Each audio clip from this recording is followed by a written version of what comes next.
Welcome to a Drop Tent Media production. Hey guys, thanks for listening to the Magical Misery Tour. I'm Jesse Dram. I totally didn't botch the first take of that, and Neil didn't correct me like a smug fucking headmaster. Our guest this week is Peggy O'Leary. Dear God, this is a fucking big one. We talk about death. A lot of death. A lot of sad death. Fuck. Yeah, just listen to it. You can find her on Instagram at Aunt Peggy O. That is AUNT_Peggy,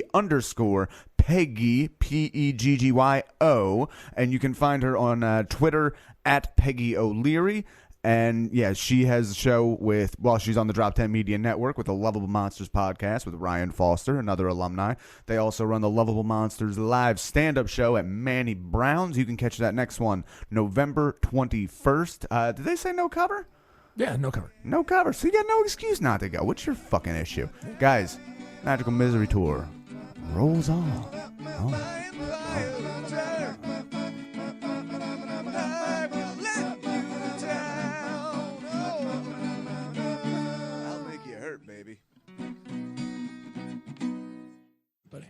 Hello and welcome to the Magical Misery Tour, where funny people discuss life's unfunniest things. With me, as always, is my co-host, who you cannot see, James Neal Wood. Oh, thank you, buddy. It's good to use the full name. That has not happened. Okay. James Neal Wood, Social Security code 183. Stop. You're guessing kind of right. That's not funny. You know what's funny? I only remember my Social Security code because of Blink 182. Oh, really? Because it's not 182, but there is a 1 and an 8 and a 2. I'm glad your mnemonic devices are working. That's so wonderful. I'm just saying, folks, if you follow the breadcrumbs, we're dropping them. How are you? How sad are you? How happy are you? What's going on? I'm actually very happy. I'm very nerdy.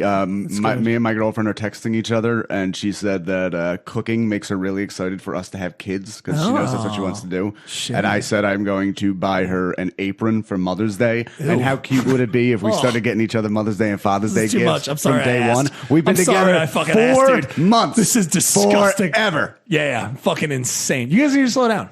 I'm going to say now, because of what you just said, as we've talked about in this podcast, and before you do it, you need to slow down. You're going to be that is getting a little. You're going to be my best man. Very nice. You're going to be my best man and my godfather, Neil. I like both of you, and this is going to end in tragedy. So just watch it. If we have 5 kids, you godfather to all of them. Let's do it. I think she has some ideas about this.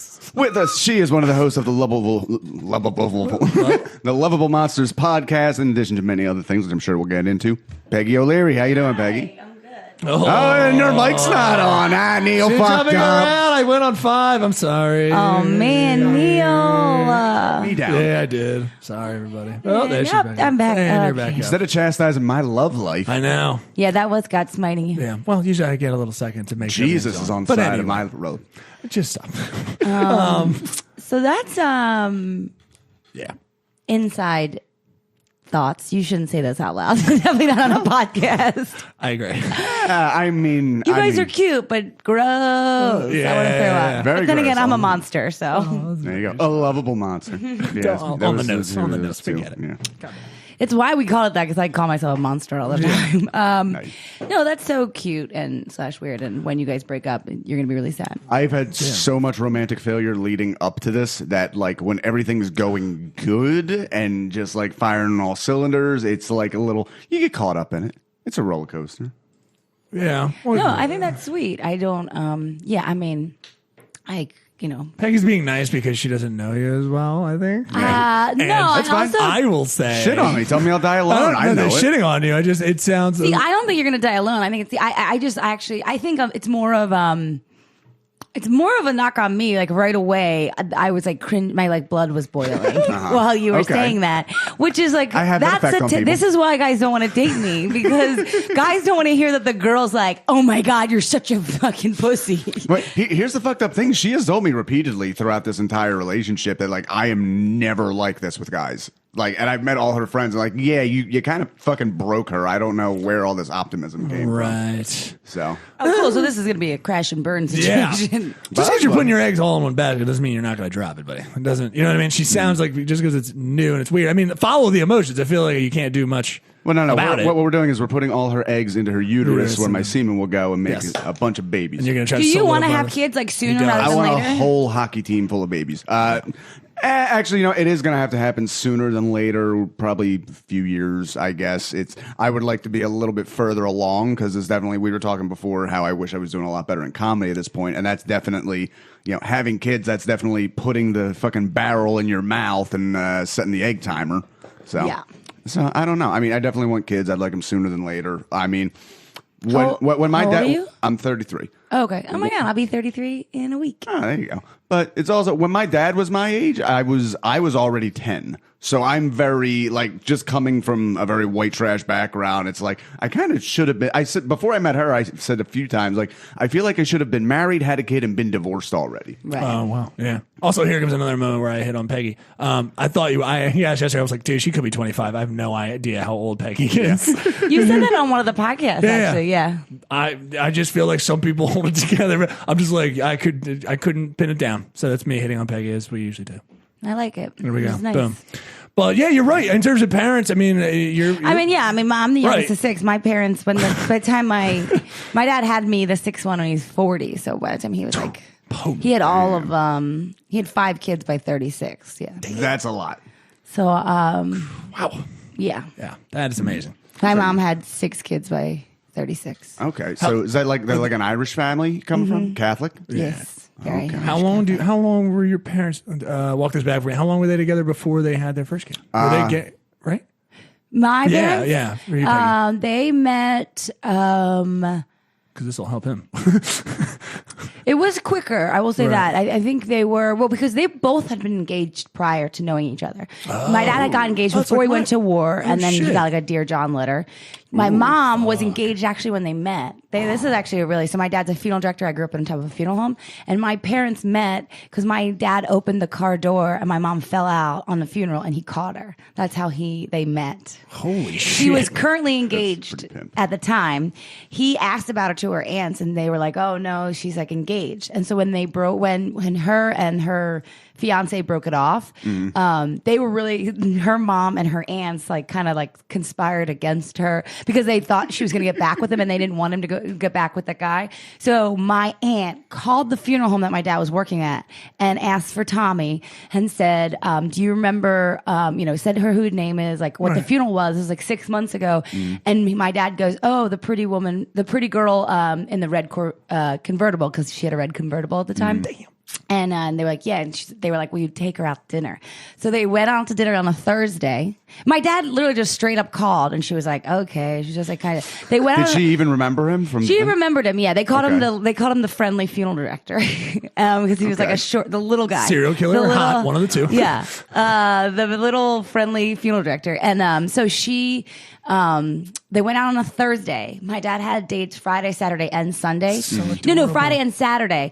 And he, at the end, when he was dropping her off, he was like, I wish I could cancel both Friday and Saturday and just take you out. And he called her the next day and said, do you want to go out Sunday? So he's like, he's still a gentleman. He didn't cancel those dates. But my mom did say, she was like, why don't he drop me off? I just kind of knew we were going to get married. So then they got engaged probably in a year. And they got married in 6 months after that. See, I love hearing stories like that where it's like, oh, I knew right away I was going to marry this gumy Right. But you also hear stories like that. I think those people get divorced. And it's right. Now, my only question I've is... also thought I was going to marry a couple people and it didn't work out. So. My only question is, when a funeral director guy gets married, do all the women's family... I'm going... it's going to be a just Paul stop Bear yourself joke. now. It's going to be a Paul Bear joke. I Do know, they all that's pick her stupid. up by the side and No, carry her over the they don't. threshold? No, It was that's dumb. called, Wasn't worth it. Wasn't that's worth the it. horror. That's the Jewish forgive a cheers. Yeah. So I think so. And then they do it through a hole in the sheet. Okay, Yeah, gotcha.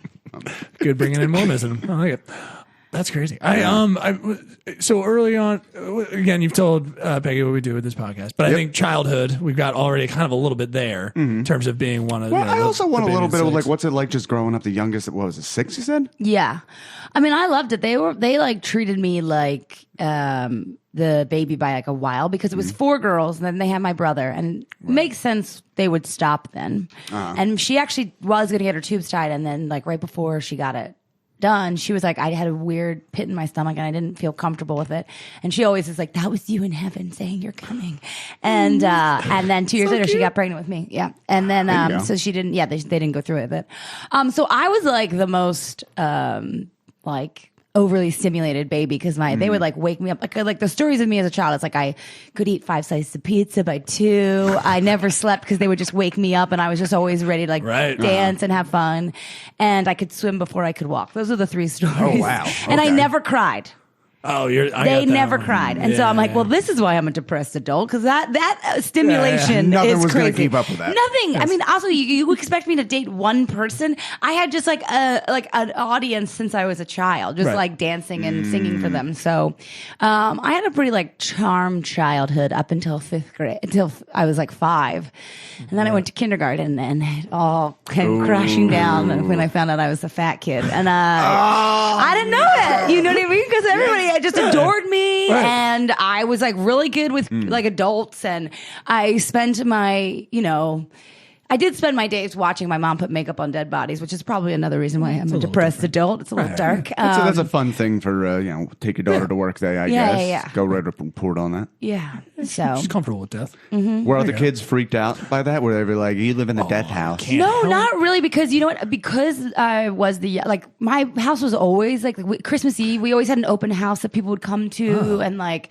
When they opened the funeral home, they did an open house, like to have everybody and they went through the upstairs apartment and stuff. Right. So like, it was kind of, and my mom always like entertained. So actually my house was like the house everybody hung out at. Okay. Yeah.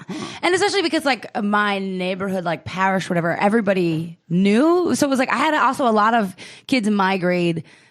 Siblings were in my siblings' grade, so like most of them had already like in this picture. Okay, so they're a little more tied in, I think, to the community than normally. It's not like our house is like in a residential area, right? So it's very different. So you didn't get a lot of flack for that, but kindergarten walked in and they were like, "Whoa!" What was it about being the fat kid? I was the fat kid too for many years. So. What was it? I mean, well, she was just it was just striking because she was like, "I didn't know I was the chubby a little chubby." Right, but then, was this also comparing yourself to everybody else, or was it the first? No, time, it was look at the fat girl. Yeah, it was a lot of that. Yeah. And then my mom was overly obsessed with it because she was a chubby kid. So she put me on a diet as an 8. So like I'm all sorts of fucked up from it. Yeah. And I probably stayed heavy for a long time because I was fucked up by it. Like had I just like whatever, like if nobody put that much pressure on me, everybody gets bullied. Who cares, kind of thing. But then I was like also at home, like my mom and dad, like you're not allowed to eat that, or like whatever it was. Right. So we're constant needling and not like in a healthy way, or not even. It's not like they intended it not to be in a healthy way, but. It can I was always stick. very confident though. Like I was like, and that's the other thing that's really funny. My mom would be like, I can't believe you're this confident. Like she said that stuff a lot. Yeah. Where it's like, you get older and you're like, thinking about that, and you're like, these are where my insecurities come from. There's some jabs in there. You're like, hey, okay. To see your mom roasting you around the house. Oh, my whole family's like that. We're a fucking house of girls. My sister was blown away that I was apparently a little anal retentive. I was like, Chrissy, up until I left this house, you were at every moment criticizing, like, did you wash your ears? She would just pull on me at all times. Pull on me. Did you wash your ears? What is this? You have like little hair on your chin. What is this? You shaving? I was like, yeah, I'm a little tight. I'm a little tight. Yeah. And she was like, I can't believe it. Yeah. It's you dipshit. I'm probably going to end up, I don't want to, but I'm almost certainly going to end up fucking my kids up on being fat just because I hated being fucking fat. Yeah, but just don't do that. Yeah. It'll backfire. Trust me. I mean, that's why I hope it works out with this girl because she's also vegan, so it would be kind of hard for the kids to be fat. And if I'm entirely honest, it'd be kind of hard for her to get fat too. But also, that's not true. I've seen fat vegans. That's very possible. True. Yeah. All you have to do, buddy, is just don't do the late night eating. That's the only bad habit I think you have. No. Food. We're not talking all the way back. All the way back with my weight thing. It wasn't always night eating. It was that my fucking mom and dad didn't know anything about nutrition, and my dad thought like a half-pound cheeseburger with a thick slice of Velveeta on it. Right. Perfect for a 6-year-old. I gotcha. My family fed a 2-year-old 5 slices of pizza. There you go. That is fucking. This is distressing. Look at her go. That is child abuse. She's going for 6. Like I just keep picturing the kid crawling. I would eat anything. They like loved it. They think it's so funny. And now, I guess your breakfast. So like now I eat very slowly, and they're always just like, "Why is it taking you so long?" She's like trying to crawl, but none of her appendages are reaching the floor. I know. I'm like, this is why I swam before I walked, Mom, because gravity didn't affect me. Okay, I wanted to be active, but you didn't allow it. No, but gosh. Okay. I could dance and I could swim before I could walk. And confident is something in there that throws me through a loop because I was chubby amongst like you guys. I did not come into the grades like confident chubby. Yeah. I did not come in like, but you didn't know. That's the difference. I don't think up until that point you didn't know if you. I also had this like I was a very like determined little kid. Like I thought I was going to be a child actress. Like I thought I was going to be like a like I had all these like You're vivacious. very intense thoughts that like I remember. This is such a weird thought. I remember thinking I wanted to look like this other girl who was in my class who I thought was like the most beautiful girl, but I didn't want her brain. I remember thinking that. I was like, I obviously don't want to fucking be her. She is fucking basic white bitch. Empty nest upstairs. Definitely want to be hot. You know what I mean? So I've kind of always been that. So I think that was the thing. I also am I was a fun kid and I had like a lot of the parties and my siblings were fun. And so I was always confident in that also, when you're in a small grade school where you have 35 kids from kindergarten through 8th grade, eventually it's just like, I remember going into 6th grade being like, you're just going to fucking be yourself. Yeah. Right. Fuck this. You are going to be famous one day. See, the difference, I really wish. The difference between. Cut to 33 and I am the opposite of famous. Wow. No, I mean, trust me, we'll show you unfamous. But I think the difference there is that you stayed in the same school. I had a very similar experience where I went to Catholic school all the time, but I was always, every 3 years, New school. I was out. So I was always fucked. It was always just never got comfortable. Ever. Did you play a sport or anything? I did. I played multiples. I mean, the earliest was soccer, and then before you know it came to like basketball and all that. I played football, 7th and 8th. I played lacrosse in high school. Like, so, yeah, all the stuff. See, I think the other thing Baseball was I was obsessed with cheerleading. My sister, I was the mascot when we call mascots. It's like little girls who you know. And so I was the mascot for my sisters. And by the time I was going to be in kindergarten, I was as tall as one of the 8th graders. My mom was like, you can't be a mascot anymore. And also, like, at one point, the coaches used to always be like, if Peggy can do it better than you, you guys aren't practicing. And my mom was like, you know what, we can't like show up these 13-year-olds with a fucking 5-year-old. So I started competitive cheerleading in 1st grade. Yeah. So like by the time I was like when I was like 6, I was in a competitive cheerleading team squad. So it's like that gave built-in confidence because you're like on a team and it's like cutthroat like cheerleaders. So you have to be a little edgy. Well, yeah. I mean, I cried a lot. My mom used to always be like, I can't believe, why are you torturing yourself? I'm like, because I love cheerleading. Like, I just like loved it so much. Yeah. So by the time I was like in 4th grade, I was like the captain. So it was like, I had all that other confidence, you know, because I was really good at stunting. There you go. Well, you're very determined, and I think just having a big family, the fact that you like have a squad behind you, every time you go home, I think that definitely helps a lot. Like totally. I know I was the oldest. Neil, his sisters were like much older than him, so I feel like that made us a little more. But no, I mean, I was the baby. But I was the baby by a lot. I think it was more of that my sisters. They were just obsessed with me. So like, so I always Neil's sisters are just terrible then. No, so that's I think to listen to everybody. Please don't do this. No, I think it was, but they also had a lot going on. So, my older sister had her kids when she had my nephew when she was 15. So it wasn't like, and then the middle kid, they're always I will diss my sister in the middle. She's, they're always weird. So it's always a problem. But but sorry, Peggy, I cut you off. Yeah, I think I also just was gonna always be that confident of a person. I just said. Were you the performing kid? Were you the performing baby? Did you perform a lot for your family? That's what I thought. I thought you were. Yeah, they still, if you were to hang out with me and my sisters, they'll still pimp me out. Like they'll be like, let's make this bar into a karaoke bar. I'm like, you can't do that. And they're like, yeah, you can, go do it. Like they still make me do like dances. I mean, we're like a dancing family. Like for when all my sisters got married, we all like did performances for them. And then like when my brother got married, like all the nieces and nephews did it too. Because we're like now like, all right, we're all too old for this. Right. But when we were younger, like people like that was like people were like, I love O'Leary's weddings because it's like, oh, you're gonna see the dance, and it's like it was like a show. No, I do love the fucking performance families like that, so where they were. Oh God! Still, I'll try to make this quick. This is still one of my favorite family stories. My grandmother's 80th birthday, so like the whole family's there. We rent out a hall. They force my one little cousin to do. She was taking like Irish step dance lessons, so they make her go out and perform for everybody, etc. I have another cousin who has Down syndrome.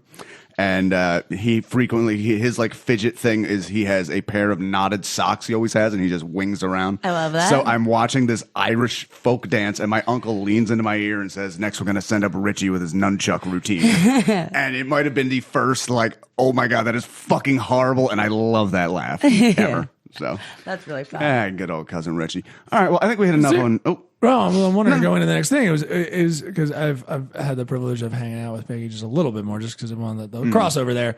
Peggy, you talked about crying and stuff like that, but like, is there music or something that, or a movie especially, that like if you watch you will weep? I mean, is that how you're activated in that way? Yeah, I mean, he did tell me a little bit. He said the song, and it's so funny. It's like I have a couple songs that I will put on that like a Joni Mitchell song, like both sides now, but the one rendition I like more.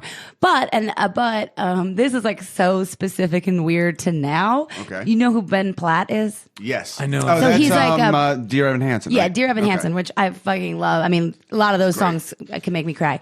But he's on that new show, Politician. Okay, and he it's like a closeted gay guy, and like the guy that he is, who he was like having a secret relationship was River. And so he, at the funeral, and the guy dies at his funeral, he sings River by Joni Mitchell. You know that Christmas song? Yeah.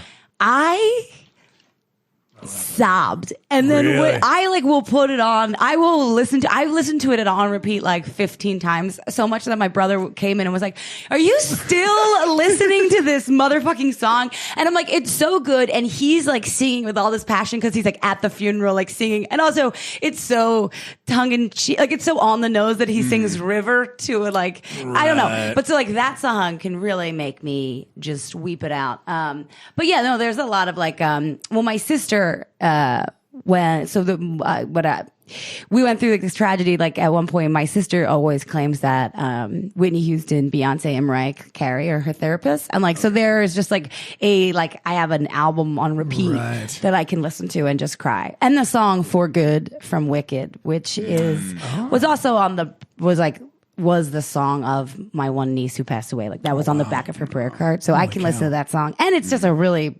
beautiful song because it's like about people, whatever. So those two songs are. But yeah, I'm like a total like musicals. Like I'm the person who's like sitting there sobbing. Musicals bring me to fucking tears. Everything. Like I could think about like a scene, or like Sunday in the Park with George is one of my favorite. Nobody knows this musical, but I can listen to Bernadette Peters and like just one like note from her would make me cry. Jeez. You know what I mean? So.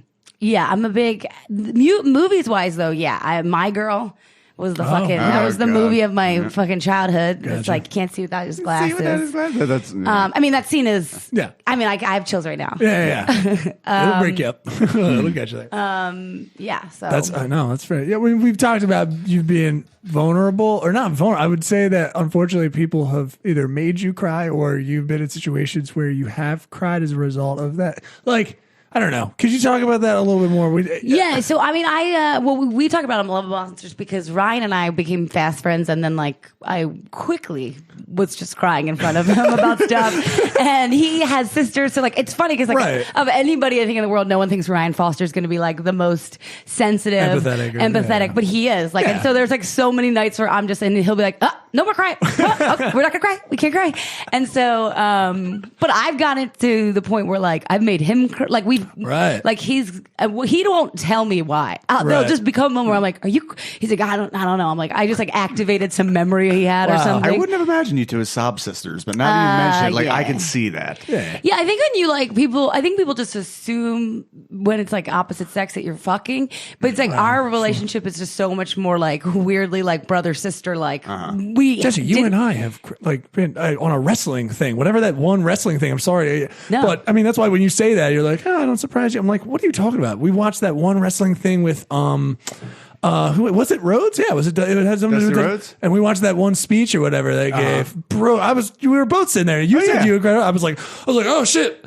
Stop it. I was like, turn this off, dude. I'm tearing up right now. It broke me up. Well, yeah, but you and I are weirdos, and they seem a bit more like socially. No, I don't like them. That's because their parties doesn't mean nothing. Yeah. They get up, but yeah. Actually, human beings. Was it here? No, I was on my way to the live episode. It was like after I came back from LA, the live like Lovable Monsters comedy show. Right. On the way there, I was listening to Monica Lewinsky on Dax Shepard's Armchair Expert, and she is talking about like having like her past, like being like, you know, struggling with her weight and struggling with the idea of being like, you know, seen as like this slut and a dummy. And I just started tearing up and I was like, Woo, mama's not doing well. If a Monica Lewinsky podcast can really well you up, you know what I mean? But I was like, God, we have so much alike.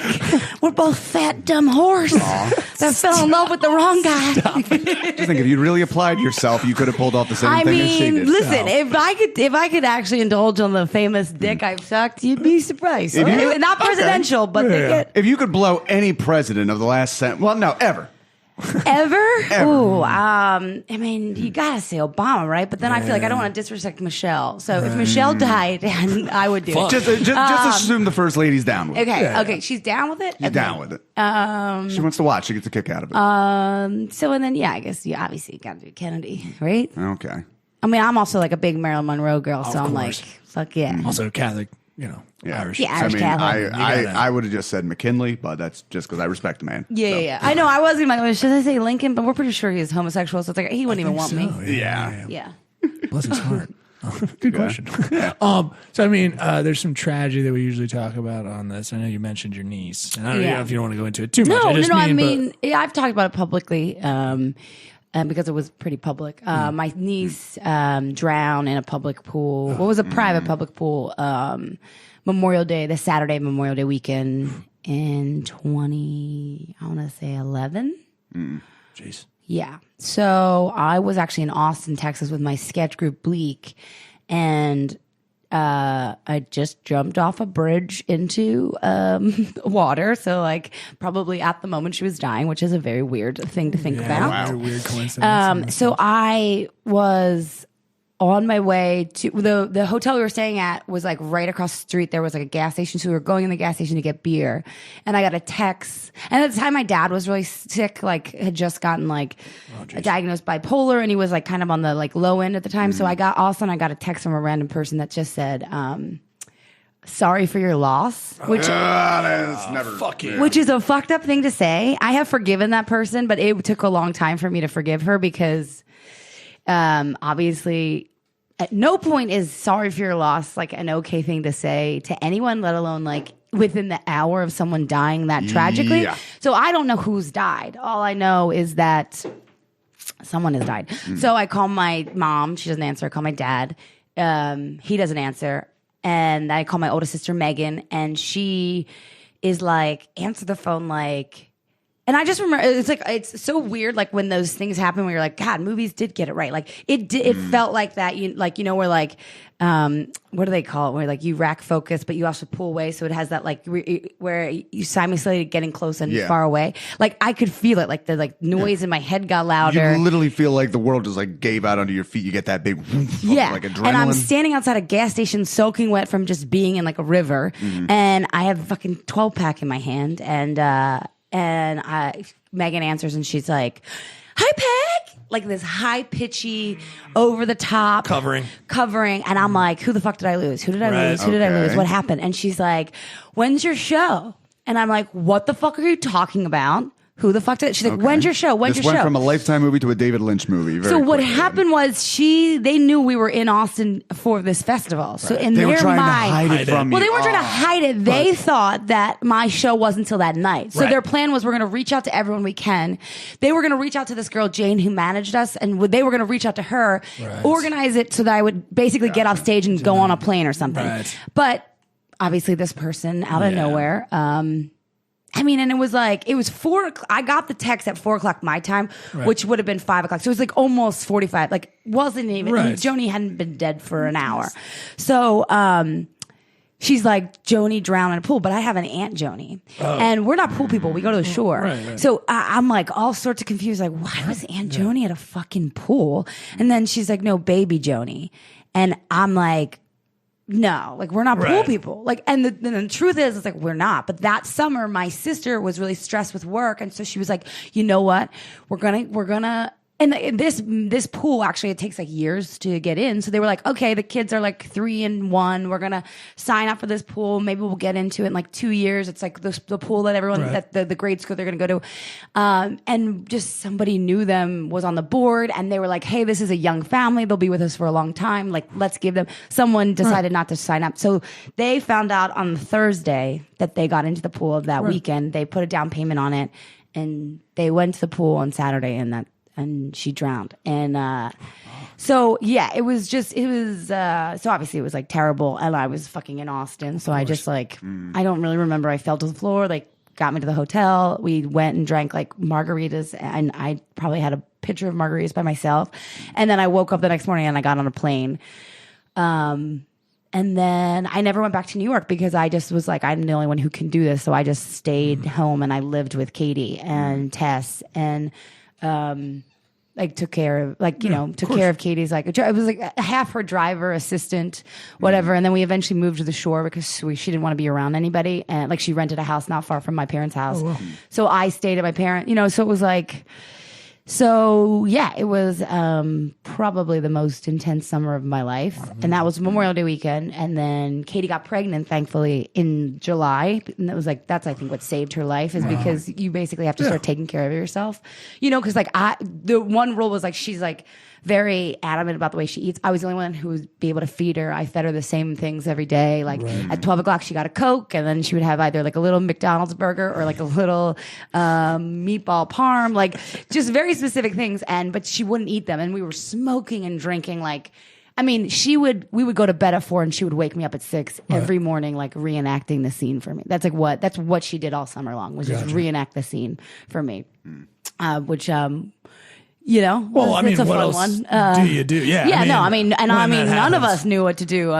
And like drowning, I think for the especially of young kids is like one of those things where you start to like think of every second of like where in an event like that, because it's so hapless. There's nothing you can do. 18 seconds you can die. Yeah. It's insane. So I could understand if you were racking. And she was brain. in the baby pool, and she was on the steps, and then she would walk over to the medium pool, and basically like Dan is like, someone asked me a question. I looked at him.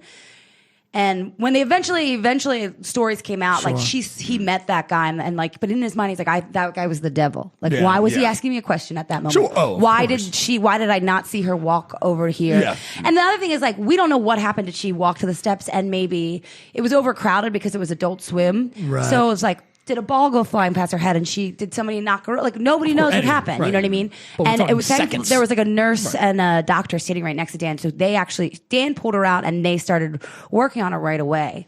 And like, actually, I never knew this, but Dan was just saying, he's like, I thought at least we would go to I would know. And like, but Katie knew. Oh, wow. Right away. Okay. She heard Dan scream Katie. She gave Tess, my niece, to our friend Loretta, and she went over there, and she was like, she just knew. Wow. She just fucking like, she hoped not, but like, she's a funeral director, and so she's like, I just knew that they were, that she was dead on arrival. So like, I mean, it's a horror movie. It's like there's like no other way you can think of it like that. And and everybody, like, it was packed Memorial Day weekend. Like the pool was crowded. Oh, yeah, you know what I mean? Like all of those people saw it. So it's like, it was pretty traumatic, I think, for a lot of people. Of course. And actually, sidebar, really crazy. Someone from the Inquirer wrote like a really scathing, bad, like opinion piece on, because it was like, it became like then it became like a whole thing about like how many drownings had happened in a year, and like everything under the article, people were just like, what were the parents on their iPhone? I can't believe kids would let them out of sight. Like, people have no idea. So this guy writes this pretty like rude, horrible Inquirer piece about it, and like I don't even know if they're named, or I don't know what it is, but I mean, we were like, some of us read it. I couldn't get through it. I hope the story ends with your dad punching him in the nose. No, what happened was he retracted it the week later, because that weekend he lost his kid on the beach for 3 hours. Shit. The kid wandered, same age, 4-year-old, and so he was like, he wrote like, he's like, I looked away, and she was, and thankfully she, lifeguards found her, and but like, so it's like, you never know. You know what I mean? I mean, like, obviously, rarely see a rebuttal by the same author to himself. Well, and that's like his whole thing was like, it was almost like a sign from God of being like, you don't know what the fuck you're talking about. I mean, I was lost all the time as a kid, and that's why my mom was like, it was actually a really funny moment. We were all sitting there crying, and she's just like, she starts crying. We're like, what's wrong? Like, we're like something happened. She's like, I don't know how any of you guys live. Like, you're like, how the, I mean, you just don't think like that. But then the crazy thing is, so she got pregnant that summer, had Lizzie March. And Lizzie died at daycare, the first day of daycare. 5 months later, the Tuesday after Labor Day. Allergy? What happened? They died. They don't know. They thought for a little bit that maybe they both had a heart condition because you can. Okay, so it's like that first like real stress, and it just like pops Yes, it. actually, most babies that die of SIDS, it's like they've realized that like SIDS, 80% of the like are probably heart conditions that you're unaware of, and you can drown like that. Same Right. thing because it's the same kind of stress, and people don't know you have it. But we've all been like everybody's been checked. He's one of 6.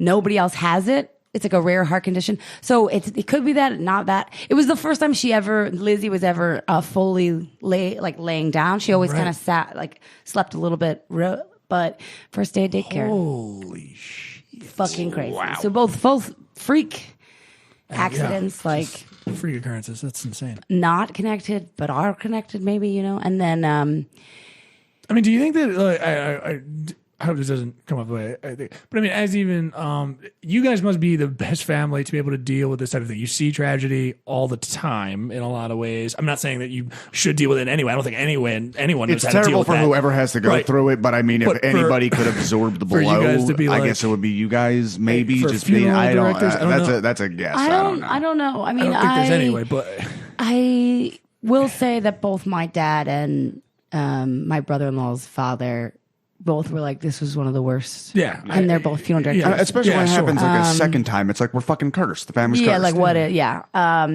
Yeah.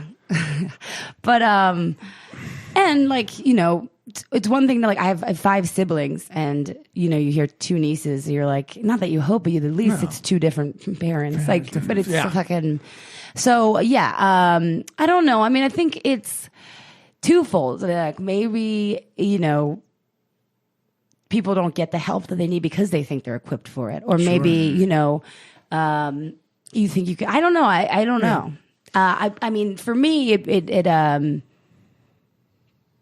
feels like a surreal time in my life. It was such a weird time in my life those few years. do you feel like you've compartmentalized that time? Does that feel like it feels different than you are it feels now? different. And I think about mostly because I feel like I had such a charmed life Right. up until that point.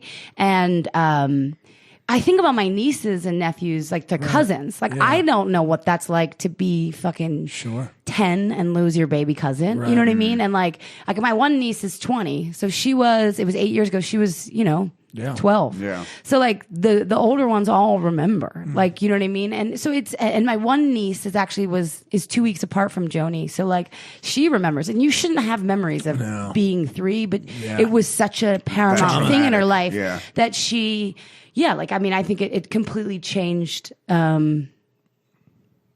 maybe it brought it out would be sooner. Like, she has a lot of anxiety and stuff. And honestly, wouldn't you if you your earliest memories are of the person that you thought was your best friend is died in. Absolutely, of course. So yeah, I mean, I don't know. Wow. I think that's that kind of trauma and stuff like that. I'm not surprised if she remembers, even at such a young age. I'm not surprised. I mean, that's very traumatic. Yeah, even like Tess, who is the little sister and then the older sister. So I don't think she remembers, but she said so much. Like she would be like, so her birthday's in December, right? So March, Lizzie's born. She dies in September. We're planning her birthday in December, and she looks at her mom and says, like, we can't have a party without Lizzie. Is she going to come back? Like, so it's like those kinds of things are just like, it's like a horror movie. Like you don't know what else. You don't know. And who's equipped to. Especially being that little, I remember after my dad died as I was 22, but like a grown man, like you still you'll have those periods where but he'll show up again. Like just that stupid part of your brain just wanders off for a second. Yeah. And to be that little and not, you still don't really have the paradigms of reality built really. Right. So you're like, this sucks. When is she coming back? That's a little. Yeah, and then the 2 little ones that, then Mary and Nancy came along and so they'll just have these phantom angels that we talk about. You know what I mean? That they don't even have any sort of concept of. And I've thought of that I'm like, what is that world that you live in where, you're just completely, there's these 2 people I never met who I was, I don't know. Right. They're just kind of looming over your entire life. Right.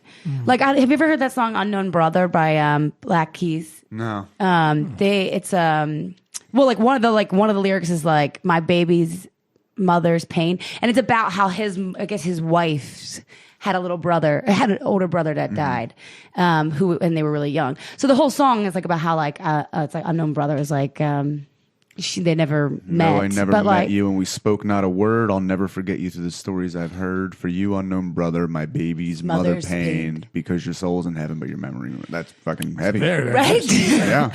Yeah, if you want to know a good sad song, come to O'Leary right here. Okay. I love Well, a good sad All song. right. Well, you know what? For a nice segue on the lighter side, it does involve children. It does involve death. However, these children are murdering rock and roll. Okay. Rock and roll is dead. It died with this video. The band is called Extreme Power. That is X-Treme Power. And this song is Obey Authority.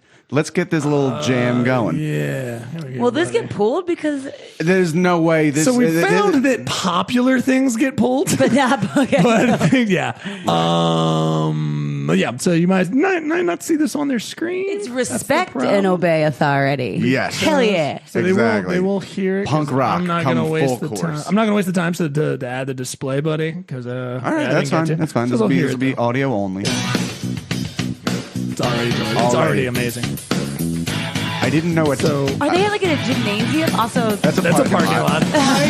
R-E-S-P-E-C-T, respect, authority, O-B-E-Y. ooh, look at the bad boy in the back. Obey, authority, come on, You know, come on. Jamie is the bad boy of this band. We all know there was that time he stole a cookie. Obey, authority, come on, come on. This is jarring, buddy. Authority, this is upsetting. to help you He's do not even what a good they singer. say. No offense. I know. I feel bad for saying that. It's like we don't even get like one of them have like a rock and roll. Also, what is she wearing? Like Respect, like authority, athletic come on, goggles, come on. for like There's a those old- soccer. Obey, I don't know if they're those or they're the old white goggles. Well, actually, those might be like the era of like Seth Green can't hardly wait. Yeah. Where a lot of the winners would wear So them. these kids are our age. They're like in the Listen. now, right? Probably now. Yeah. Well, actually, no. They're playing on Rock Band gear. So it's at least, maybe they're a little younger. They're wearing, oh my god, that's even worse. This came out in 2011. But it's just, I mean, Look at that. Yeah. It has 6,000 like down, thumbs down, and Yeah. Wow. That's a lot. I just also love- I like to see the shadow of a parent. What they say. this is like parent porn. This is like, like our children are good children. They respect us and obey us. We're seeing cuts in between them in the class, and the teachers are just closed arm walking around. I want to know, like, what the parents' upbringing is. That at any point, oh my god, look at this asshole. What was he doing? Changing the trash. I like how the women have like a neon. Oh my god. Batman, all of this is his fault.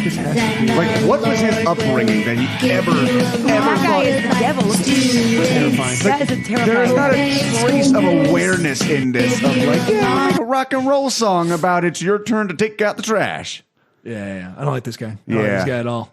Is there more to this that gets crazier? Is this get? Or is it just, I mean, there might be a ripping this is- solo. this is I don't know if you 4.5. can handle They're going to it. go into a terrible bridge. Is what's going to happen. Nah, we're done. We're done. That's fine. That is. That is upsetting. Thank you for trolling the internet, buddy. Just finding the How'd most. you find that? I don't remember. What kind I of was, a trail? I was looking for child performers as always, and this just, I mean, sometimes you find a fucking gem. I mean, You know? honestly, I hope that your podcast gets these guys about 5,000 more thumbs Yes. down. I it just will. say you look around every now and again, you find a Michael and a sea of Tito's. So in these last little minutes we got just before we go, we usually get into death, and I'm very interested in. I think we got enough into death. Well, no, I wanted to. Oh, the only question. That Well, yeah, matters no, after I'm this is fine just, with the, Peggy, I mean, scatological. I think I've asked you this maybe on that, but we don't really talk about it. But in terms of your Catholicism, like, do you believe that we go to heaven? Are you still holding on to that heaven thing? You know, or do you think it's a little something different than that? So I will say this. I believed in Santa Claus till I was too old. Okay. And, people are like, you're so gullible. And I am. There's a lot of gullible naivety. Yeah, to me. My girl's already saying she doesn't want to do Santa with her kids, and I Okay. am saying fuck you. Well, here's my thing is like, I was devastated when I found out Santa Claus wasn't real. Not because it's, I still have, so it's like, I was being lied to for so long. But then I think about it, I'm like, I got 12 years of believing in a magical being, and the rest of my friends didn't. And so I'm like, the facts are that we probably die and it's over and there is no God. Probably that's closer to the truth, but isn't it more glass half full to think that there is a rhyme and reason to all the chaos and bullshit, and maybe not a True heaven? Peggy fashion, dude. Going to beers. Yeah. Glass half full as usual. Glass half full, top it off. Yeah. Yeah, you know what I mean? Top it off. There it is. You gotta like, do I believe that I'm gonna go up there? Should be a guy on the fucking throne being like, yo, here's a course light for you, Peg. No, but I do What's up, think, Yahweh? Thank you. yeah.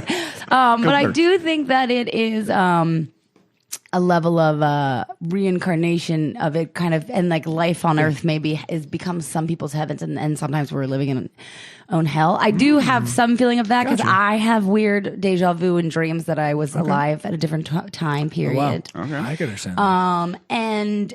But again, I think it's a hopeful thing because to me, to think like dead, gone, you're in the ground and that's it. Too final.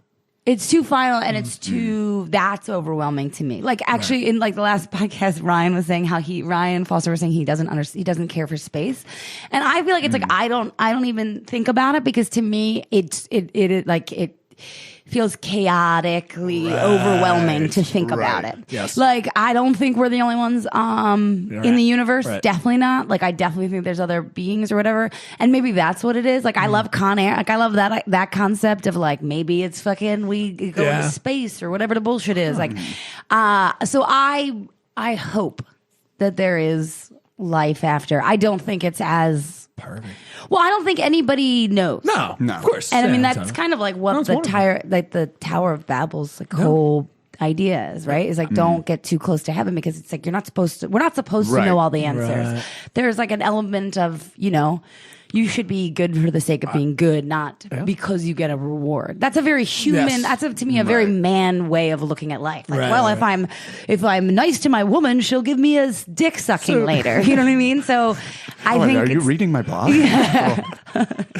I think that's a beautiful place to leave it. I Yeah, think that's yeah. wonderful. Peggy, would you like to plug? This comes out on Thursday. This This will be next Thursday. next Thursday. Yeah. So, if you'd like to plug your So shows. next Thursday is the day before my birthday. So if you follow me on social media, fucking slip in my DMs a little happy birthday. You can follow me on Instagram @_PeggyO. Lovable Monsters. If you don't listen to it, listen to our pod. We all share the same network.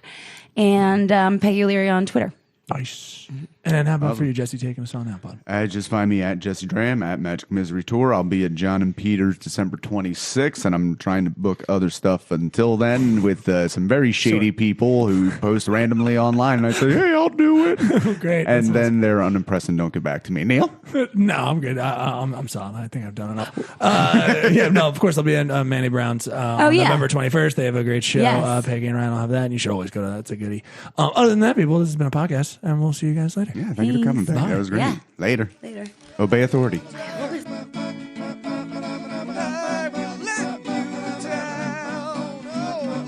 I'll make you hurt, baby.